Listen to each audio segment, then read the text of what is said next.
तैयार है फिर? बिस्मिल्लाहिर्रहमानिर्रहीम। 27 अक्टूबर हर साल तमाम पाकिस्तान के लोग भी और कश्मीर के लोग भी बाहर निकलते हैं और एहतजाज अपना रिकॉर्ड करवाते हैं कि आज के दिन जो है वो हिंदुस्तान ने अपनी फ़ौज जो है वो वैली में और श्रीनगर में उतारी और उन्होंने कब्ज़ा कर लिया। लेकिन अगर आप हिस्ट्री को पढ़ें तो आपको समझ आएगी कि जब करारदाद पाकिस्तान वजूद में आई तो उस वक्त के जो हिंदू थे वो समझ चुके थे और महाराजा भी इस चीज़ समझ चुका था कि अब जो है वो एक पाकिस्तान और एक हिंदुस्तान जो है वो एक अलग मुल्क बनने वाले हैं और अंग्रेज़ यहाँ से जानने वाले हैं। जिस तरह 562 के करीब जो रियासतें थीं वो जहाँ पे हिंदू अक्सरियत थी वो चली गई हिंदुस्तान के साथ और जहाँ पे मुसलमान थे वो पाकिस्तान के हिस्से में आने थे। तो अगर आप हिस्ट्री को पढ़ें तो आपको समझ आएगी कि बहुत ज़्यादा जो मुहर्रिकीन हैं या जो जिन्होंने किताबें लिखी या जो ऐनी शाहिद थे उनका कहना यही था कि आरएसएस के जो लोग थे वो 1940 से वहाँ पे श्रीनगर में और वैली में देखे जाने लग गए थे और आहिस्ता आहिस्ता उन्होंने अपना कदम जो है वहाँ पे मजबूत करना शुरू कर दिए थे। तो मैं ये बताना चाहती हूँ कि जो हम लोग 27 अक्टूबर को कहते हैं कि वहाँ पे बाकायदा तौर पे जो है वो हिंदुस्तान ने अपनी फ़ौज उतारी, लेकिन जो आरएसएस के लोग थे वो 1940 से लेकर 1947 तक वहाँ पे मौजूद थे। उन्होंने अपने कदम मजबूत करना शुरू कर दिए थे क्योंकि वो चाहते थे कि कश्मीर जो है वो किसी तौर पे भी अगर अलग मुल्क बनता है पाकिस्तान तो उसके साथ वो ना जाए। दूसरी तरफ अगर आप देखें महाराजा का स्टैंड स्टिल एग्रीमेंट था, उसके बावजूद भी कहा जाता है कि महाराजा ने कायद-ए-आज़म के साथ एग्रीमेंट किया, लेकिन उसके बावजूद भी जो है वो उसकी दिली तौर पे जो रजामंदी वो ये नहीं थी कि वो कश्मीर जो है वो हिंदुस्तान के हवाले करता या वो पाकिस्तान के हवाले करता। तो शायद उसकी ये हरदर्मी ऐसी थी कि वहाँ के जो रहने वाले लोग थे जिन्होंने 19 जुलाई 1947 को करारदाद पाकिस्तान पे या इलाके पाकिस्तान पे जो है वो मुतफ़क्का तौर पे जो है वो साइन भी किए, लेकिन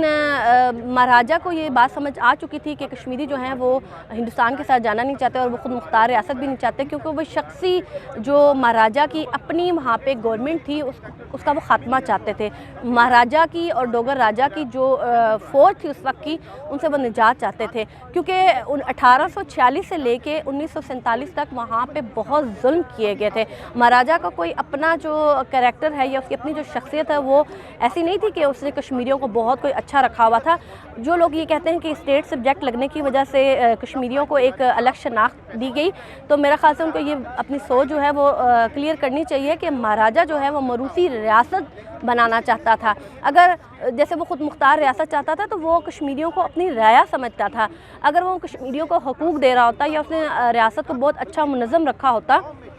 तो शायद हम लोग कहते कि ठीक है वो एक खुद मुख्तार रियासत रखने का हक़ भी रखता है, लेकिन ना तो उसने इलाके हिंदुस्तान किया और ना इलाके पाकिस्तान किया। अगर आप देखें बहुत ज़्यादा जो मुकर्ररीन या वहाँ के जो आप समझ लें जिन्होंने किताबें लिखी हैं या ऐनी शाहिद हैं वो कहते हैं कि महाराजा ने तो जो एक्सेशन है वो भी हिंदुस्तान के साथ नहीं किया, वो पेपर जो थे वो जाली थे। तो मैं आज के दिन सिर्फ ये कहूँगी कि हम लोग आज भी शायद आज 27 अक्टूबर है, हम लोग जो है वो हर साल आज के दिन बाहर निकलते हैं और प्रोटेस्ट करते हैं, रैलियाँ करते हैं और आज के दिन कहते हैं कि 22 अक्टूबर को कहते हैं कबायली आ गए तो उन्होंने रियासत तोड़ दी। आज के दिन हम कहते हैं कि कश्मीरियों पे जुल्म ढाया गया और भारत ने अपनी फ़ौज उतार दी, लेकिन मेरा ख़्याल से फ़ौजें भी आ गई, कबायली भी चले गए, लेकिन मसला वहीं का वहीं खड़ा है आज भी। तो अगर आप देखें तकरीबन 18 के करीब जो है हमारी करारदादें यूनाइटेड नेशन में पड़ी हुई हैं, तो उनमें से अमल दरामद जो है वो पिछले 60 साल से नहीं करवाया गया। तो शायद मैं ये समझती हूँ कि इसमें पाकिस्तान की भी नाकामी है क्योंकि पाकिस्तान जो है वो उस तरीके से कश्मीर का मसला जो है पिछले 60 सालों से नहीं उठा सका। शिमला एग्रीमेंट किया गया तो शिमला एग्रीमेंट को भी देख लें, वो एक इंटरनल एग्रीमेंट है, उस पर भी अमल दरामद नहीं करवाया गया। इमरान खान साहब ने बड़ी कोशिश की कि मोदी के साथ जो है वो अपने ताल्लुकात को बेहतर करके कश्मीर के मसले को हल किया जाए, लेकिन मेरा ख़्याल से जूं का तुम उसके सर पे तो खैर जूं भी नहीं रेंग रही और आप मुसलसल देख रहे हैं कि 370 और 35A को हटा के वहाँ पे जो है वो अब डोमिसाइल दिए जा रहे हैं। वहाँ पे आए दिन जो है वो गैर रियासी लोगों को शामिल किया जा रहा है। تو اس طرح بھی صوبہ بنانے کی بات کی جا رہی ہے، لیکن جو یونائٹڈ نیشن کی قراردادیں ہیں ان پہ کسی نے کوئی جو ہے وہ ابھی تک عمل درآمد کرانے کی کوشش نہیں کی، نہ پاکستان کی طرف سے نہ ہندوستان کی طرف سے۔ تو میں آج کے دن صرف ایک پیغام جو آخر میں دینا چاہوں گی پرائم منسٹر عمران خان کو کہ آپ سے میری یہ ریکویسٹ ہے کہ آپ پچھلے 2 سال سے اس حکومت میں بیٹھے ہوئے ہیں اور 370 کو ہٹے ہوئے بھی تقریباً دوسرا سال ہے، تو آج تک آپ نے جتنی بھی حریت لیڈرشپ ہے، چاہے وہ JKLF کی ہو، چاہے وہ مسلم کانفرنس ہو، چاہے وہ حریت لیڈر مقبوضہ کشمیر کی جو پاکستان میں رہتی ہے ان کو ہو، آپ ان تمام جو حریت لیڈرشپ ہے ان تمام لیڈرشپ کو بلائیں، اس قیادت کو بلا کے، اور ایسے لوگ جو تھنک ٹینکس ہیں جو قانونی راستہ جانتے ہیں کہ کشمیر کی آزادی کے لیے کیسے وہ یونائٹڈ نیشن